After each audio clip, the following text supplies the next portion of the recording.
Which of the following electronic configuration would be associated with the highest magnetic moment. देखिए, इसको question को करने के कई सारे तरीके होते हैं, आप कैलकुलेशन भी कर सकते हैं। एक थोड़ा सा कंसेप्ट अगर ध्यान में रखेंगे तो आपको कैलकुलेशन भी करने की जरूरत नहीं है। लेकिन सबसे पहले आप याद रखें कि जो मैग्नेटिक मोमेंट म्यू होता है वो उसका फॉर्मूला जो होता है n into n plus two square root होता है। ओके, नाउ एन यहाँ पे होता है आपका नंबर ऑफ अनपेयर्ड इलेक्ट्रॉन्स। अब जब अनपेयर्ड इलेक्ट्रॉन्स निकालेंगे उसके लिए आपको इलेक्ट्रॉनिक कन्फिग्रेशन दिए हुए एन के। ओके, सो अगर आप इसको देखिए पहले से फर्स्ट वाला 3D7 को देखते हैं।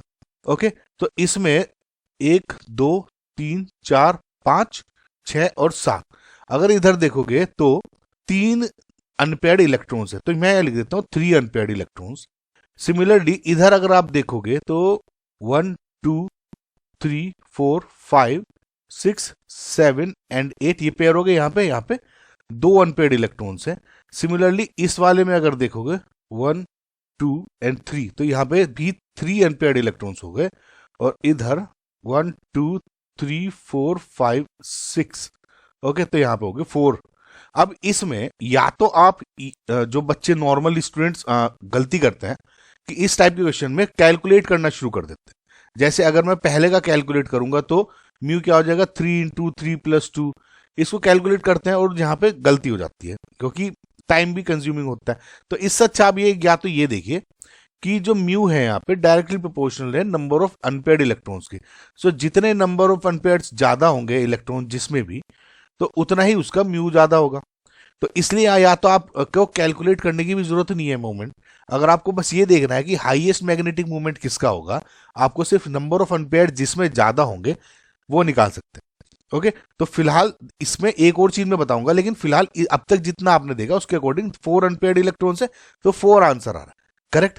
नाउ एक चीज इसमें आप हमेशा याद रखें कि जो ये नंबर ऑफ अनपेयर्ड इलेक्ट्रॉन्स है, जब इनको आप n into n plus two का स्क्वायर रूट में आप डालते हो तो लगभग ये वाली वैल्यूज आती है।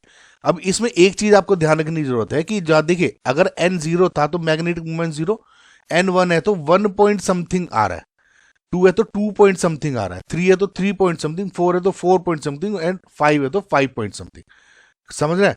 तो अगर आप वैसे भी देखोगे तो यहां से भी कैलकुलेट करके इसी तरह वैल्यू आ जाए, क्योंकि कभी कभी एग्जाम में क्या होगा मैग्नेटिक मूवमेंट दे देंगे आपको और 5.92 के बजाय फॉर एग्जांपल 5.72 दे दिया। अब स्टूडेंट्स क्या करते हैं कि 5.72 mu equal n into n plus two करेंगे, suppose number of unpaired electrons आपको पूछे हैं। करेक्ट। अब वो ये कैलकुलेट करने की कोशिश करने लग जाते हैं, जो बहुत गलत मेथड है। आप हमेशा समझे 5 पॉइंट समथिंग है तो 5 अनपेयर्ड इलेक्ट्रॉन्स है, आंख बंद करके ये सोच लो। ओके, तो 4 है तो यानी 4 पॉइंट समथिंग होगा इसमें, एंड दैट इज वाई ये आपका करेक्ट आंसर इससे भी हो गया। ठीक है।